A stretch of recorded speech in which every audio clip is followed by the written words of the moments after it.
everybody. Thank you for tuning in to episode 22 of the Daily Dose podcast. Don't forget to like, subscribe, and share this podcast. Now, recently the Nelk boys went out and hung out with Ilia. Pretty funny. When he was sparring him, I mean, obviously he said he was going 20%, but he was hitting those boys. He made them bleed. BJ Penn is asking Dana White and Lorenzo Fertitta for help. He doesn't necessarily say what exactly. He's been kicked out of his house. He's living in like a studio apartment. So Hunter Biden went on an interview, blown out of his gourd, just talking at 1,000,000 miles an hour, eyes huge. What's up, everybody? Thank you for tuning in to episode 22 of the Daily Dose podcast. Don't forget to like, subscribe, and share. This podcast is sponsored by Jack Pack LLC, all organically grown cannabis right here in Albuquerque, New Mexico, as well as 1GM Construction. Tap in with them for all your roofing and construction needs. And for 10% off, let them know you heard it right here on the Daily Dose podcast. Great episode today, guys. Got a ton of stuff to go over. The fights from this weekend, plus the upcoming card coming up this Saturday. Tomorrow, dropping on the channel, have a very special episode with Terrence T-Rex McKinney, current UFC lightweight. We had a dope conversation, so be on the lookout for that, guys. Obviously, this weekend in the main event, we had Robert Whitaker versus Rainer Day Ryder. Let's kind of go through the card real quick. It was actually a pretty good card. Tabitha Ricci had a dope win. She ended up TKOing Amanda Ribas. Bryce Mitchell had a grinding out fight with Said Nurmagomedov. Couple little moments where he had some, struggling little hiccups, if you will, and then he came out on top. He puts that relentless pressure, and it's kind of, awkward and unorthodox. He just sticks to people like glue, he just does not let go of people. So shout outs to Bryce Mitchell, had a great win on there. Pretty cool to see. Nikita Krylov got KO'd. That one was pretty wild. Jose Ochoa lost the decision. Pretty good fight. And then, of course, the Bullet. Man, he overcame some adversity. He got cut pretty good. He was covered in blood. That dude just has some cardio, man, especially for that weight class, bouncing around. It was cool to see someone like that overcome some adversity, right? Everybody thinks he's just smoking everybody. Had a little hiccup, still came out on top. Shout outs to him. Peter, no mercy Jan, still got it. Put on a great performance against Marcus McGee. Still did the thing. Marcus did good, but Peter was landing the bigger shots, the more important shots, was putting up more of the volume. He was overall just kind of a step ahead, so curious to see what's next for him. He's still a dog, though, definitely in that mix at the top for sure. And in the main event, Rainer Day Ryder gets the decision. I mean, overall, it was a pretty back-and-forth fight. They each had their moments. I think it could have went either way. So, as far as, Rainer getting a title shot, I still think he would need kind of a bigger win before going into that next space. But nonetheless, 4-0 in the UFC, doing his thing. He had some up and down moments. In those bigger weight classes, they start to get kind of tired. It can get a little sloppy, but it wasn't too bad. Now, this weekend, the UFC card was already looking kind of weak, in my opinion. And then the main event gets scrapped. Well, one of the guys is still fighting, but Amir Albazi pulls out. So let's check it out. This has to be, at the Apex. Goodness, guys, come on. There's, Neil Magny's on there. Danny Silva's on there. Chris Duncan's on there. But overall, man, these Apex cards be robbing us, guys. I love watching the fights.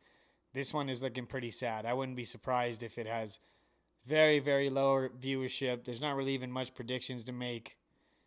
Come on, UFC. I mean, they put on the bangers when it comes down to the pay-per-view and everything, but some of these free fight nights, like I said, they're just fulfilling their contract with these fighters, low cost, and, man, it's definitely reflecting.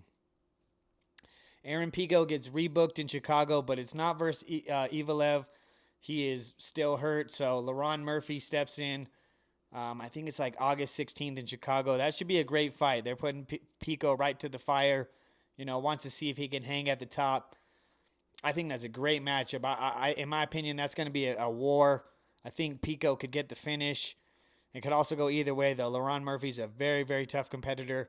I know personally how hard Pico works and the type of fighter he is. So definitely looking forward to that one. Keep your eye on it, guys.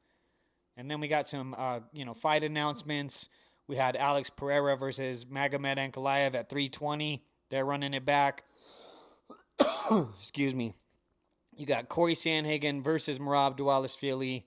And then on a separate card, you got Tom Aspinall versus Sarah Gone. Now, Alex Pereira, man, huge fan. Would love to see him get the knockout. I'm just not sure that the fight goes much different. I hope that it does, but don't be surprised if he kind of just gets controlled again and Ankalaev gets the better of the grappling. Now, Corey Sandhagen, he has some good grappling. A lot of these guys do, but it's the pace that Merab puts that I think really breaks people. I think Corey Sandhagen's best bet is kind of one of these big shots where he catches people with these flying knees, stuff like that, where he really, front kicks something. He's going to have to throw something big to kind of catch Merab. I just don't see anybody being able to match Merab's pace, grind him out grapple him. Guys, go shoot on somebody 3, 4, 5 times in a minute. Imagine 48 times in 25 minutes. You know what I mean? These guys are just... Merab's on another level when it comes to cardio, so I think he'll probably still be and still. We'll see how it goes, though. Then you got Tom Aspinall versus Sarah Gone. I mean, easy night in the office. Probably a first-round finish from Tom Aspinall. They just, he probably wants to get out there, get some money, keep his legacy going. I don't know why Sarah Gone keeps getting title fights, probably 0-3 now. Yeah, he's already 0-1 with John, 0-1 with Francis, 0-2 with John. Now he's going to be 0-3 with Aspinall. It's that's kind of the heavyweight division, though. It's kind of stagnant. Not really too many big names in there, or they're all kind of older. We'll see what happens. In boxing, we had Jared Miller versus Jared Anderson. Some big heavyweights announced. That should be a good one. So Sean Strickland suspended. I don't know if some of you guys seen the viral video, but, he was kind of having some words with someone his teammate fought, it seemed like. The guy taunted him. He went in the cage, kind of tried to attack him. So as of now, he's just suspended indefinitely until the Nevada Athletic State Commission can kind of go over everything and decide what the punishment will be. I mean, those were two fighters kind of, pushing each other's buttons. But at the same time, the commission's got to do what they have to do. So it's just not a free-for-all. We'll see what happens. I'm sure it won't be anything too major. Now, terrible update. Recently, Ben Askren, of course, went home. He's in great spirits. He's doing his thing. When he went to go get checked out this morning, they thought one of his tubes was infected. He's back in the hospital. So prayers for him, guys. Keep praying and supporting any way you can. He's going through the toughest time of his life. He's back in the hospital. No matter how you feel about him, it's terrible to see. And it's just a reminder how precious life is. 2-3 months ago, this guy was super healthy, teaching wrestling, all this stuff. And, now he's fighting for his life. So you never know. I'm sure you have something tough going on this week, but it's probably not that bad. Now, recently, the Nelk boys went out and hung out with Ilia Saporia. Pretty funny. When he was sparring him, I mean, obviously, he said he was going 20%, but he was hitting those boys. He made them bleed. He was dropping them. It was pretty funny to see. I think they really just want to get some content. Some of the times you could tell Ilia's a little too serious. He doesn't really joke around, so there's some little kind of awkward moments, if you will. But, hey, shout-outs to him. He was actually hitting them, and you could tell they were like, oh, shit, they definitely weren't expecting it. So, pretty funny to see. Now, as everybody knows, Tony Ferguson is boxing in that boxing fight against Salt Poppy, whatever his name is. And he was saying that 90% of people are either hating on him and 20% of some people are doing this other stuff. So he's 100% being hated on. Tony, you my boy, but 90 plus 20, I don't think it equals 100. You know what I mean? So definitely math isn't his sweet suit, but it was just funny to see. It was like one of those Tito Ortiz moments. So check it out. It was pretty funny. If you guys look and see, BJ Penn is asking Dana White and Lorenzo Fertitta for help. He doesn't necessarily say what exactly. He's been kicked out of his house. He's living in like a studio apartment. He's just asking for help. I'm guessing financially or something like that. I don't know what he needs, man. So prayers to BJ Penn. I don't know what you could really do for him. It seems like, with the mental state like that, where would the money go? Would he keep up a house if they bought him one? Who even knows? Recently, George Masvidal turned down an MMA fight in PFL with Jake Paul. His reason being was that the pay was a lot lower than what he used to get paid to fight. So really shout outs to him. Most people are going to say he's scared, he's this and that. The fact that he's in such a good financial position at his age that he doesn't need to take it, shout outs to him, man. That's how it should be. A lot of these guys get older. They got to take fights that don't make sense.